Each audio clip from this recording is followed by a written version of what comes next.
Hey everyone, welcome to CIS 103. Today I'm very happy to introduce Natalia Carter, which Natalia is going to speaking to us a little bit about what she does for Nestle. So let me introduce Natalia properly. So today Natalia will analyze her experience working as a digital content manager at the food brand Nestle. Natalia is a bilingual professional online marketer and entrepreneur with 8+ years of experience creating social media campaigns and blog content to drive increased awareness for top tier brands. She is a graduate of business administration from CESA, which is Colegio de Estudios Superiores de Administración, which is in Bogota, Colombia, and with international business writing and social media marketing execution. So, Natalia, thank you so much for being with us today. Thank you so much for having me. And So, I'm very Natalia, glad to be here. oh yeah. So let's hop right into it. So tell us what it's like. Tell us what it's like working for Nestle. What is the day to day like for you? Well, working for Nestle is always busy. You always have something to do. We're talking about the biggest food company in the world. So it's not just a big brand here or in certain countries, it's just the biggest company in the entire world. So you have a lot of responsibility. There's a lot of guidelines that you have to follow. There's a lot of things that you can't do and some things that you could do because it's a big company. So you have brands that people recognize pretty easy. So I would say that is never boring. There's always something that you have to do and something that you have to learn.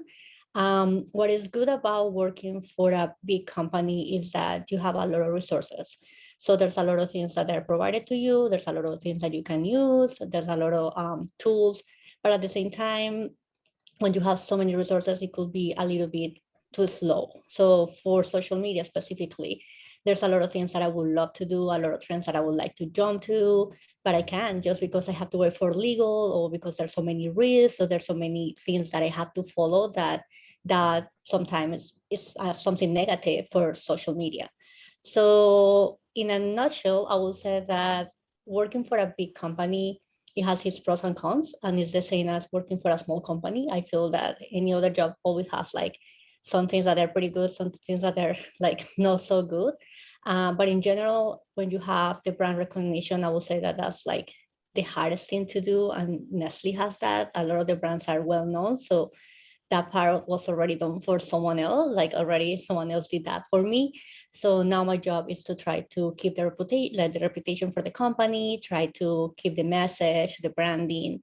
So it's more about like keeping and sometimes innovating because social media is still pretty new. And for brands like for big brands or big corporations, they are still pretty new in a lot of things. Like there's a lot of brands that we haven't even touched TikTok because it's still a risk for some of our brands. So there's things that you always have to be educating people at the same time that you're learning because there's a lot of things that you have to learn from the company, but sometimes they have to learn from you. So that's the fun part. So tell me a little bit more about like so TikTok, for example. You said that's something that may come down the line, but right now it may be a little bit too risky. Can you tell me how like maybe a big company makes that decision? Yes, so part of the pros and cons that I was talking, there's a lot of things that it's not just because it's trending, not just because everybody's there. We can be just like, okay, let's be there. You have to follow a lot of guidance, especially when you come from like a company like our like main like let's say office is in Europe. So a lot of the things come from there before that it comes to the US or other markets. So they have to approve certain things. That comes with social channels. If it's risky, if it's not risky, if it makes sense for us to be there or not to be there, or regulations from each country. Like some countries, they don't allow you to like have this specific channel. So TikTok has been, I think it's been already a couple of years that it's been a thing and it's proven that it works. And still we have to make a case because there's some sensitivity in terms of are they actually like following these guidelines that Nestle has to follow if they have a presence in a channel. So how we see things is that it's not just to open a social channel and just start like posting TikToks or commenting is that it's like opening like opening a new franchise or opening a new store. It's pretty much the same. So it's like you have to take care of that store. You have to have like the keys, make sure that it's clean. So it's not just like, okay, so we're going to open a new store and that's it. So there's a lot of things that you have to follow that when you work for a big company, that's the thing that you learn. Very good. What tell me a little bit more about like what are the channels? Like what are maybe the names of the channels that you're managing and what platforms are they on? Right now, some of the brands that I manage are the global food brands. So it's probably a lot of the brands that we grew up to. Chocolate Abuelita is one. Nescafe is another one. Maggie, La Lechera. So there's currently I manage 7 brands. And for all of them, I create bilingual content.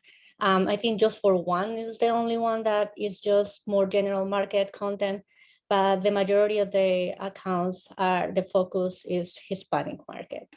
Wow. So you said Nescafe, Abuelita, Lechera. Was there another one you mentioned? Maggie. Maggie. Okay. Mm-hmm. Wow. Okay. Very good. So, and you said they're global. So the target market is Latin America and North America, or like what languages are they in? So how we do that, like because Nestle is everywhere in the world, I'm in charge also of the US market. So that would be like the US channels. So you probably will see that there's like Lechera Spain, Lechera Colombia, Lechera Ecuador. Our account is Lechera US.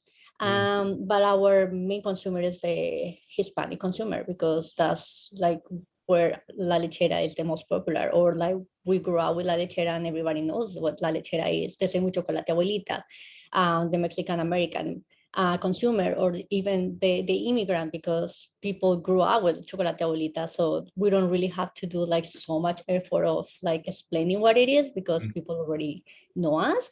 But it's more about like for the newer generation that didn't grow up with here, like they didn't grow up in those countries, so they grew up here and they don't really know that brand because in their household they didn't have it, or for different reasons. That's what we are trying to be present, like, hey, we're here, don't forget about us, things like that. Oh, that's great. Okay. I'm gonna allow so everybody that's online, Natalia, Ariel, and Francisco. If you guys are ready, I'm gonna pass to you in just a second. I just have another question, but get ready with your mic so I can unmute you in a sec. So tell us, what have you learned from working with a food and beverage brand? What satisfies your stakeholders the most in regards to content creation? Who are your stakeholders too? Um, I have a lot of stakeholders. I think that that's one of the things when you work with a big corporation is that you have to report to a lot of people, or at least a lot of people are expecting a lot from you.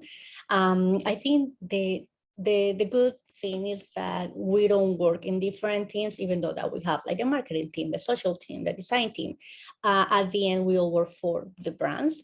So that we have the same goal. Like the same goal is like we want to sell more, we want to like reach to more households, and at the end it's the same as any other company. The only difference is between the channels. So sales has probably a different goal that is like to sell, and we have our goal is a little bit different. It's more about like engagements and reach, because that's what you can measure on social.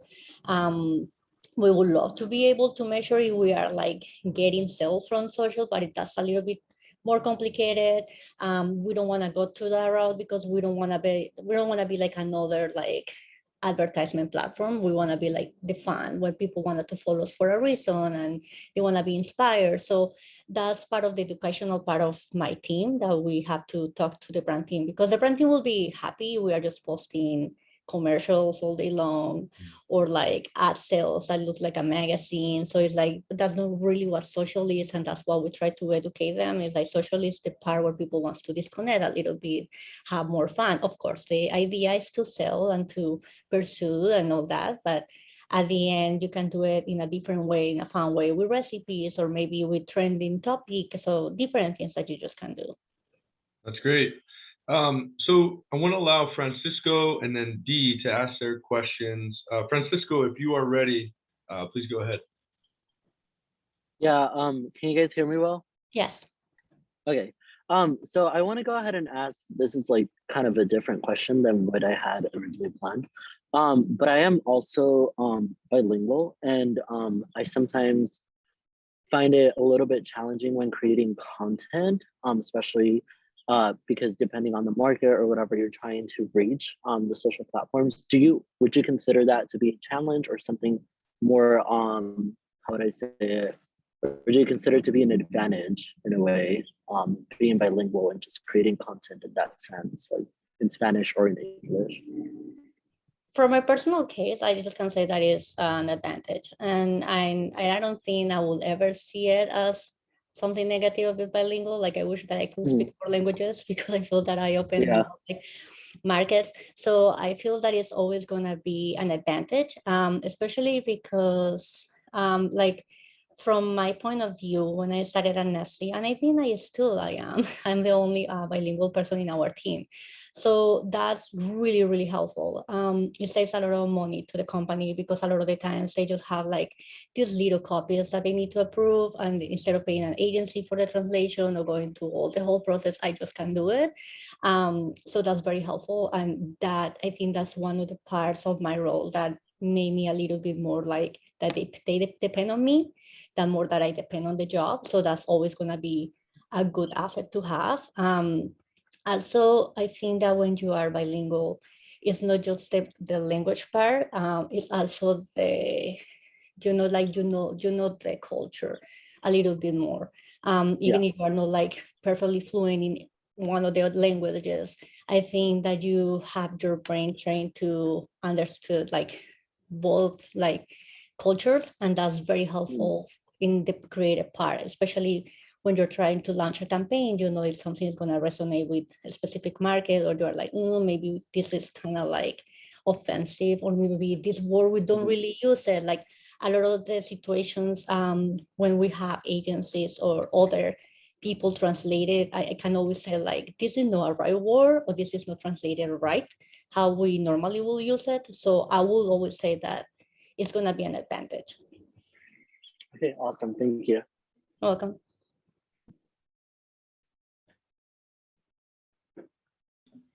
Dee, I wanted to allow you to ask your follow-up question if you would like. Hi.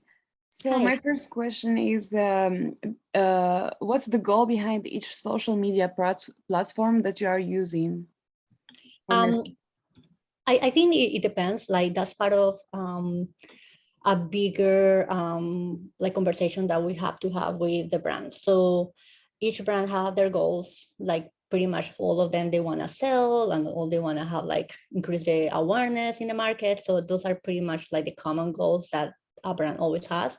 When we're talking about social media, depending on the channel, and that's one of the reasons why it's harder to open new channels, is because we need to come with a strategy before we open the channel. It's not just about, hey, everybody's on TikTok, so we have to be on TikTok. But then it's like, okay, so how often are we going to post? What type of content are we going to post? What language are we going to, like, there's a lot of questions that we have to respond before doing that. So I will say that strategy wise, you have to do it channel by channel, brand by brand, because it's going to be different. From one brand doesn't make sense to be on Facebook, for another one makes total sense.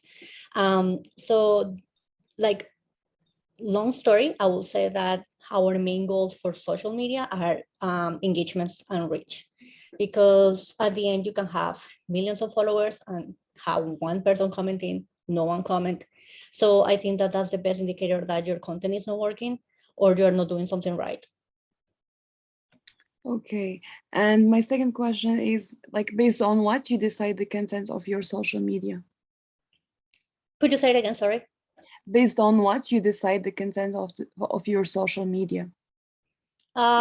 We usually create organic strategies for each channel.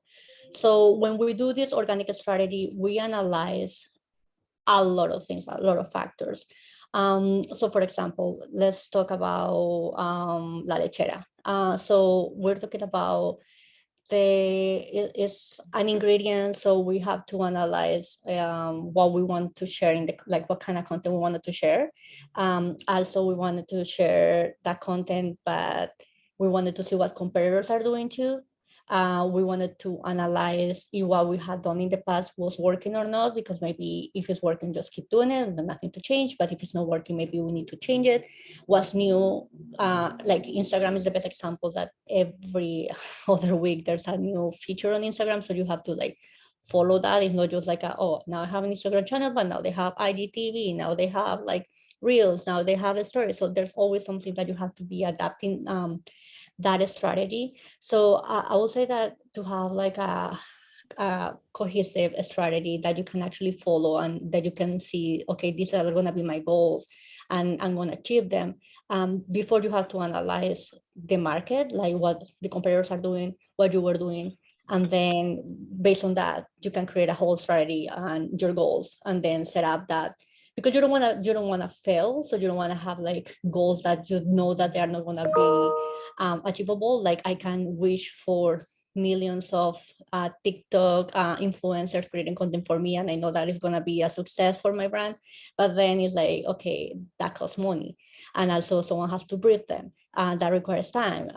They have to follow some guidelines because we want them to actually have like the same voice at the brand. So there's a lot of things to consider before that. So I will say that that's pretty much what you have to do before any launching, thinking about social media, is that you have to analyze and create an organic strategy. Thank you. Welcome.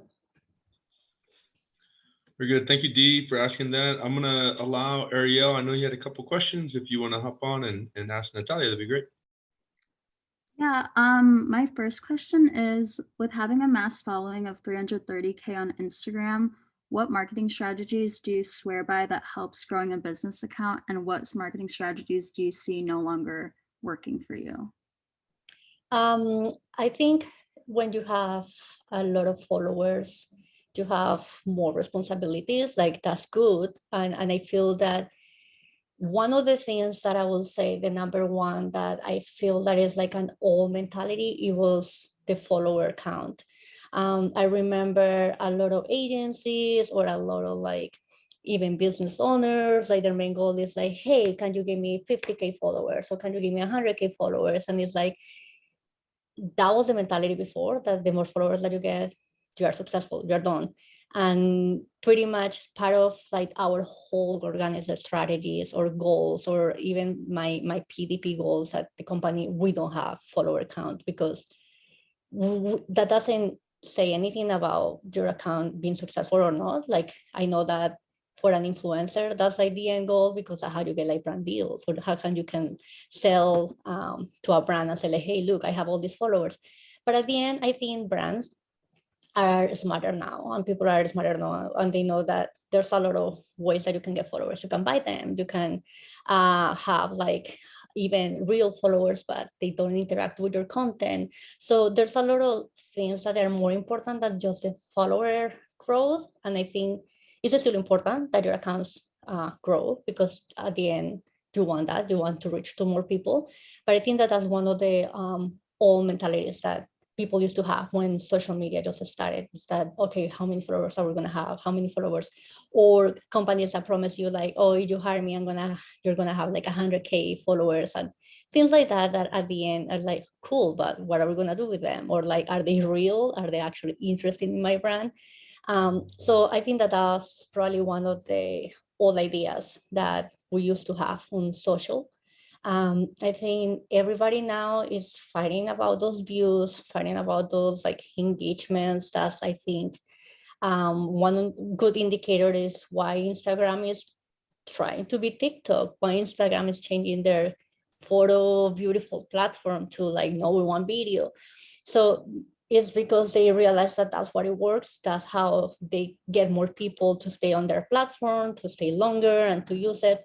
So at the end, I feel that the social channels have a similar goal that brands, like you want to engage your audience.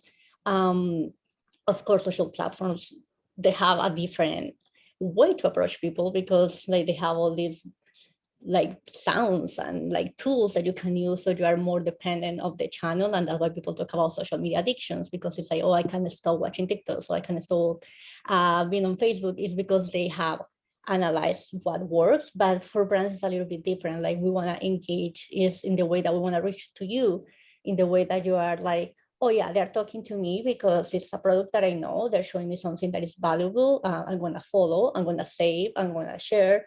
So I think there's different ways that you can measure success, but I will say that the always, especially with social media, is I think it's a market that is always going to be changing. So maybe next year, if I have this talk again, I will be like, oh, remember when I told you about views? No, no, again. So I think it's something that you have to keep educating yourself. And I will say that one of the good and the bad things about being in this career is that you really have to be on top of the platforms. You have to be playing, you have to be present, because there's no other way to learn. Like you can have a book about like Instagram and it's going to be completely all in 2 months because they probably have something new. So there's a lot of things that you have to keep refreshing and refreshing. So I think so far what is proven that is the end goal for companies and for social channels is the engagement. Right. So you would say that prioritizing engagement over followers and just interacting with your community. Yes. So you wouldn't want to necessarily grow your channel, but grow the relationship with. Exactly. And I think one of the best examples that I can have with that is that a lot of the channels used to invest in, I remember at the beginning of social media, like we had a lot of ads that they were mostly like the main goal was to get followers. Like you can tell Facebook, like this is an acquisition ad, or this is like la la la, like all these weird names that they have for ads. And there was one specifically for followers. I probably do have read in the news and everywhere that Facebook has lost so many followers. So like your account is going to be affected because a lot of people are leaving Facebook. So if they used to follow your page, they are not going to follow anymore just because they closed the account or they are inactive or whatever reason they are not using the platform. So that's why we don't want to be as dependent of that number. We want just to have like the community that actually cares about what we're posting. And the thing is that if you have a community that is engaged and they like to comment and they like to post, you can build relationships with those people. Like I have done it in the past. I'm not looking for the mega influencer to mention my brand. I would love to that happen because it's like a lot of money that I will say to the company. But I usually interact with just like the regular consumer or the person that is like the food fanatic that likes to share recipes with us. And they really like show me that they love the product. And I always reach out to them like, hey, I love your recipes. Can I use them? I will send the product back, things like that. So you want to create relationships that is like, of course, I know that everybody wants to get something from anyone, like they want to get a deal or I want to get like the free content that they're posting. But at the end is building those relationships, like building like real relationships that they come back to your channel because they're enjoying what you're posting and not because they're looking to get something like a giveaway or something for free. Right. That kind of follows into my second question with how you're saying that you would like a big influencer to mention your product and everything, and how sometimes it's better when you just find like a random person that already uses your product. So do you prioritize influencer marketing a lot more or UGC content more? UGC. Like I think one of my main like favorite ways to interact with consumers is through UGC. Sadly, no, the brands get them because they are not well known or like, I don't know, it's just a product that people don't usually will post anything, so it's very hard to get it. But there's some that I get like a lot of amount of content, like, and that's like really made me really happy because it's not just something that I know that is gonna work because people like to see real content from real people. Like it's proven that they overproduce content, overproduce photos and videos. They are not performing as well as real content from people. And I think that's something that TikTok like teaches, like all these beautiful Instagram layouts and these beautiful Instagram photos that everybody was posting.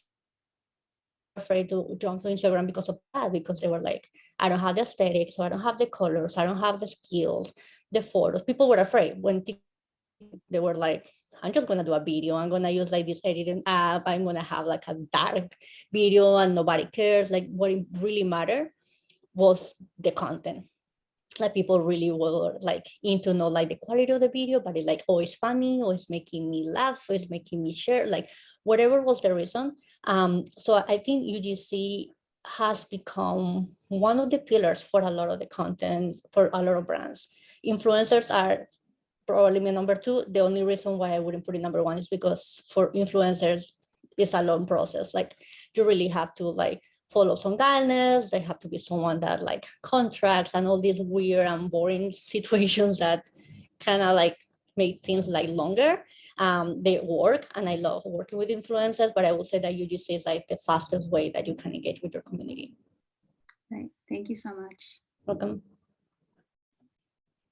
Great questions, Ariel. I want to follow those up. There was a couple of questions I had that just weren't general social media, Natalia. So tell us some more about the process. So like, getting content approved?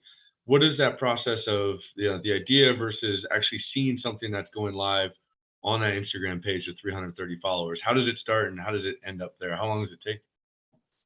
I think it depends, and everything goes back to the organic strategy. One of the reasons why we decided to do like organic strategies for all our brands is that we all know that a lot of the platforms are like pay to play. So if you want this go to more people, pay us and we will show it. And that was probably like one of the reasons why a lot of brands like stop investing on Facebook, like small brands, because they just didn't have the budget, or even if they had the budget, it was not enough to compete with big brands like Nestle or other big brands, because they're putting like way more money behind ads. So I feel that that's one of the reasons why organic became important, because no everyone can be paying all the time. It's getting very, very like expensive to do that. So you have to have like a very strong organic strategy before anything else. But at the same time, the reason why we do it is because we present that strategy to the brand teams. So it helps and saves time for me, because I don't have to do the whole approval process every day. So we present the strategy, and part of the strategy is like, okay, this is what the competitors are doing, this is what we're doing, this is what is working, this is what not working, this is our proposal, what to continue doing for the next year. And in that proposal, we have examples like, we want to share more recipes, and the recipes have to be, I don't know, like 30 minutes or less recipes. We want to share, another example could be like, if we're doing product posts, it has to be like very short copy, because nobody wants to read the whole thing about the product, like things like that. We like clarified everything, and either approve it, it's done. So it's like, you're just telling me that you trust me from now on. So that's one of the reasons why we do it. So pretty much day to day, whenever I have free time or when I'm planning my content calendars, I'm looking what is trending, if we have any national holiday that I have to be aware, or I don't know, there's a trend that really match like the voice for Abuelita, that is usually like the most fun brand that we have, things like that. I will be like, okay, I'm gonna create something for this one. And I don't have any like design background. Like I actually probably never learned Photoshop. I was really bad at it. And thanks to Canva, I'm now a full designer. Like that's usually what I use all the time to create assets. It's a wonderful tool. So that's the other thing. Like you don't need to be like the super photographer. You don't need to be like the super designer. Like you just have to be creative and try to find ways to create content. Like some of the posts that have performed very well in one of my channels, I have taken photos. So it looked like a UGC, but it's actually my photo, my hand, my whatever. So it's just about resources, especially when you work for smaller brands. Resources are not like as handy as other brands that they do have just like a library of photos or library of design, or like designers that can help you to do a lot of things. So I think that takes a lot of time, because it requires to think, it requires to investigate what is trending, it requires to check like what it has been working on the platform. There's a lot of trends that like, it's not even like a trend that is because someone started it, but it's like a lot of brands start doing this and saying this, maybe we should do it. And you know, with trends that if you are one day late, you are late. So it's like you have to just be really reactive. So pretty much I will say that my day to day is planning for the things that I don't have to be reactive, but it makes sense for my consumers, and also the brand wants me to say. And part looking what is going on in social media and what people are talking, what they're doing, if there's something that I have to jump or create for that day. Excellent. I had a question from Rosemary. She sent in this question about, she said on your bio, it mentions Facebook, Twitter, Instagram, YouTube, Pinterest. Would you say these social platforms have worked the best for you or your brand? Or which one in particular do you feel like is the strongest in engaging your consumer?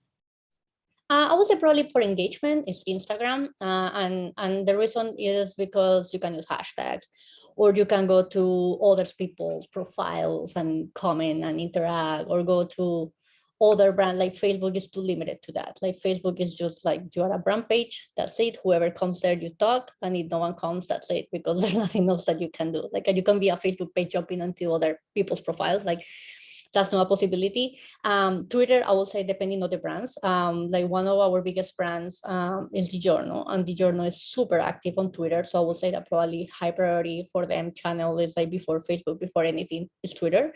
So I think it depends on the brand, and it depends on the voice of the brand, because that's another thing that comes with marketing. Like every brand has a brand voice, and it's something that people that don't work in the business don't get, but we in the business get it. So sometimes a voice would be very different from what they were posting yesterday or tomorrow. So you are like, what's going on with that brand? Because we know that like that's not the way that they talk, or like they don't use all caps, or they don't use Spanglish, or like you notice that they're trying hard or they're trying something weird, because you are like, that's not like the brand essence from them.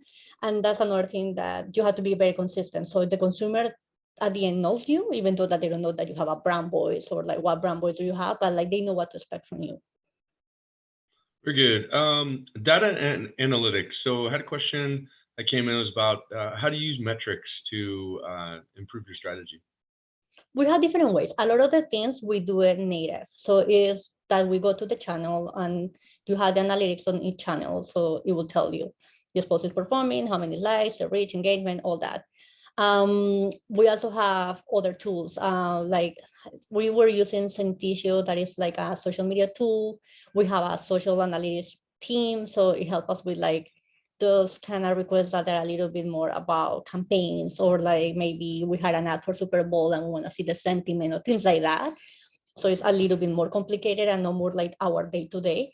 But we pretty much use it like all the native tools that the platforms provide. And that's one of the reasons why we decide to activate or not in a channel, is do they have strong analytics? Because if they don't, we're just wasting our time, because we don't know if it's working or not. What was the tool that you mentioned? Sentisio? Sentisio, yeah. Okay. Very good. Let's see. All right. So I had some good questions about bilingual content, Spanish and Spanglish. So Valeria, and some of this you may have addressed, but I'm going to ask Valeria's questions here that she sent in. And if anybody is listening, that even if you already asked your question, if you raise your hand or send me a note, we'll put you back on too if you have another question that came up. But Valeria asked, you said, since you do speak Spanish and also have Spanish marketing experience, do you think that being bilingual has opened up more doors for you in regards to marketing positions? Yes. And I think I know that, yes, because I have so much work because of I'm bilingual. Like a lot of the brands know that I'm the bilingual person on my team. So they always are like, okay, we're going to launch a new product, but we wanted to launch it in Spanish, so can Natalia manage it?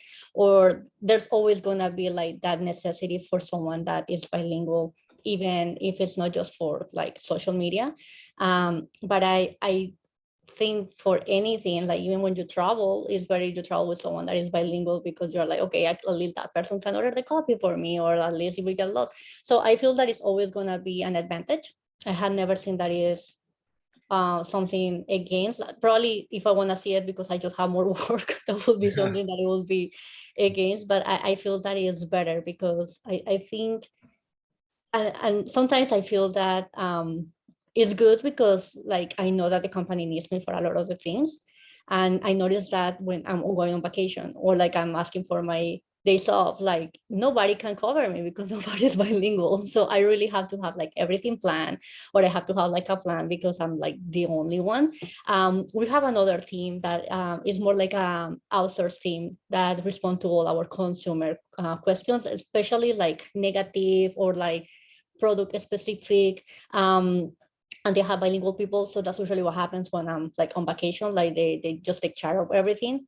But I will say that it's always positive. The only negative side is that especially like in my team, I'm the only one. So yes, like sometimes when I need to be out, it's gonna be like, okay, so who's gonna handle this because nobody else speaks Spanish.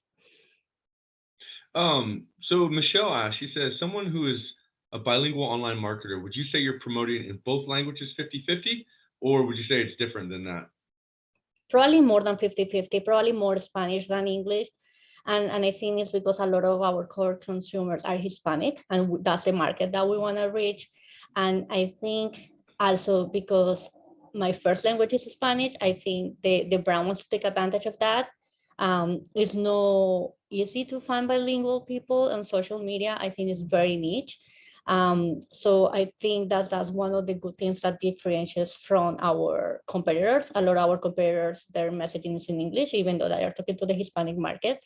But I feel the difference sometimes when we post bilingual things, just bilingual, not even just English or Spanish, and people are like, why are you talking in English? Or like, like you are like a Mexican brand, or you're like things like that, that they kind of feel offended if you are not talking to them in Spanish.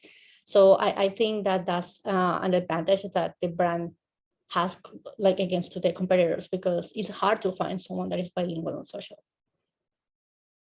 Very good. Let's see. Oh, Rosemary sent another question.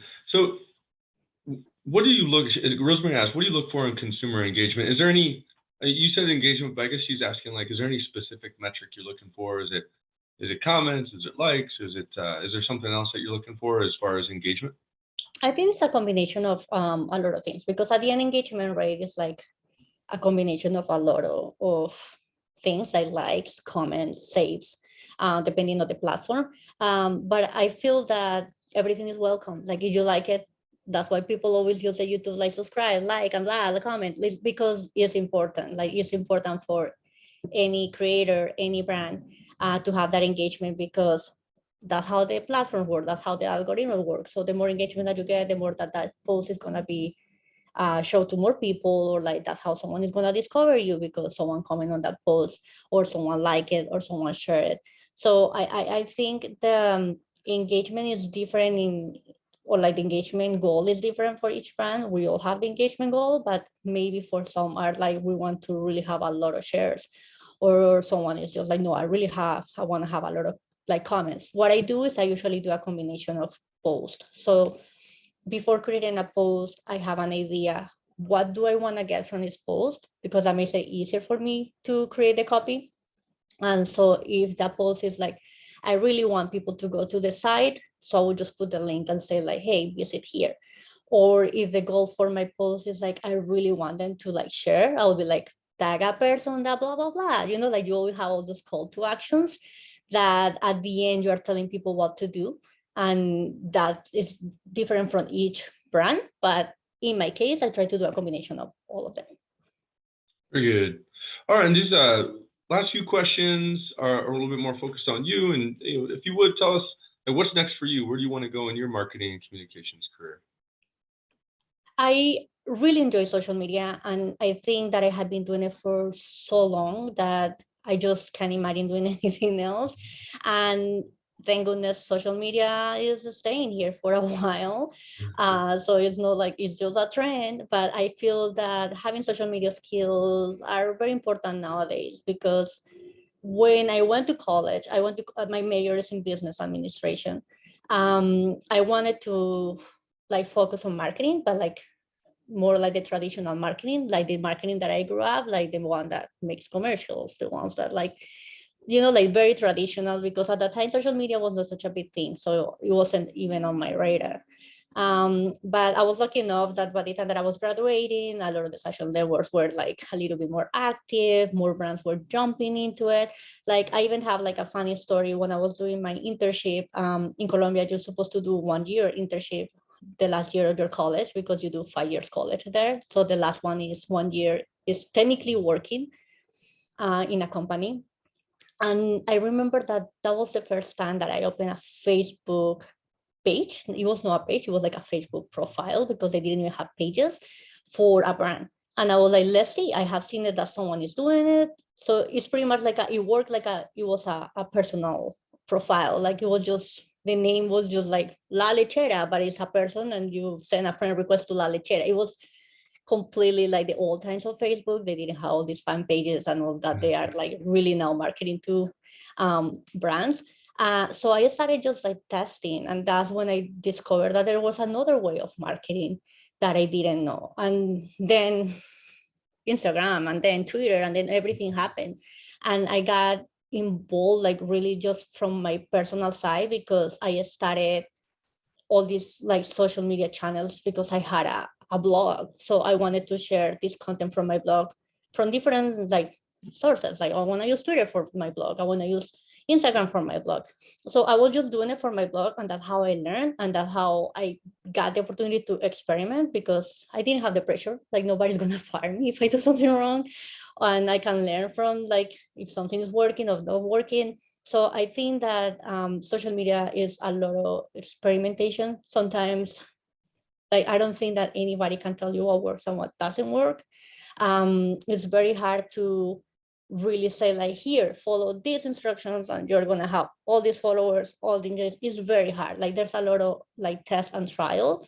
And I think every person that is on social media will agree that nobody has like the success, like, oh, I got it. I got the like how it's gonna work for this.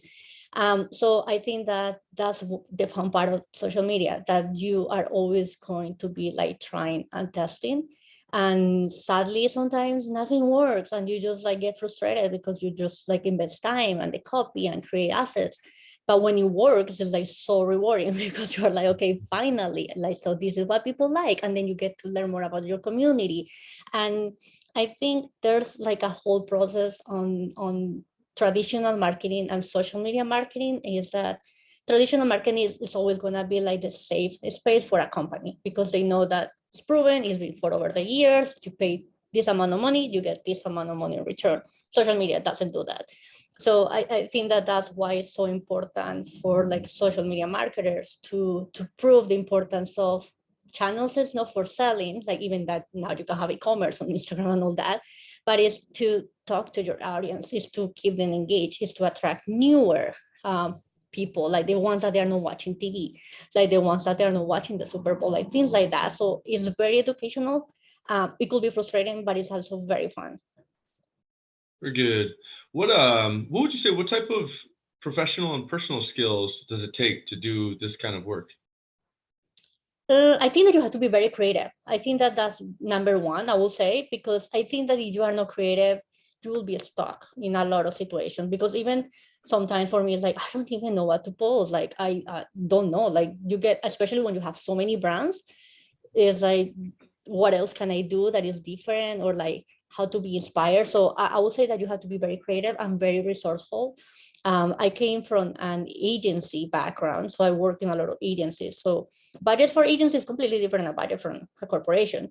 So you really have to be like the customer service. You have to be the content creator. You have to be the, like, you have to do so many things that you just have to be resourceful and say like, okay, if I don't have this, what can I do for that?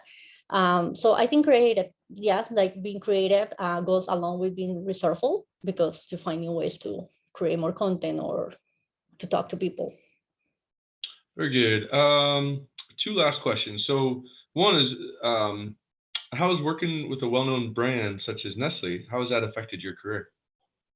I think it's good. I feel that it's always gonna be good because you learn from a lot of people. There's so many people in that company that I think even if I put an effort to like talk to every single person different a day, I will never finish. I've been with Nestle almost 6 years. And there's still a lot of people, even on my team, that I don't even talk because it's so big. So I think it's very good in terms of learning. You get to know a lot of people that know a lot, that they have different backgrounds. So a lot of those things I think is very positive. From the negative side, I would say that it's because it's such a big company, people think that you have everything like available, and it's not true. Like a lot of the things, it's not like that. It's not like, oh, because it's such a big company, they must have money to do this. Like, even when I talk sometimes with consumers, they assume that, oh, I'm gonna get a brand deal because this brand coming, and I'm like, oh, we don't even have money for like to put like pay for this, or like things like that. So sometimes you get the like the misconception that you have a lot of money to spend in a lot of things or do more than you can actually do. Totally makes sense.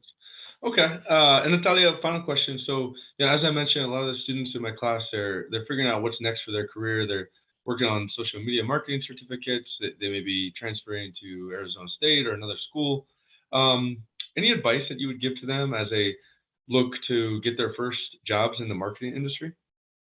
Yeah, I think my story is a little interesting. Like the way that I got hired at Nestle, it was a little unconventional. Like I didn't really apply. I didn't went to like look on LinkedIn if they have any openings. I always wanted to work on Nestle since I was little, so that was funny.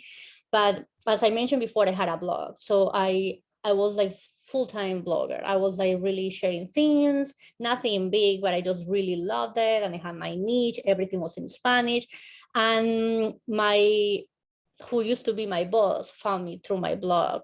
So he found me on social media. So I will think that sometimes you think that nobody's watching, but people are watching.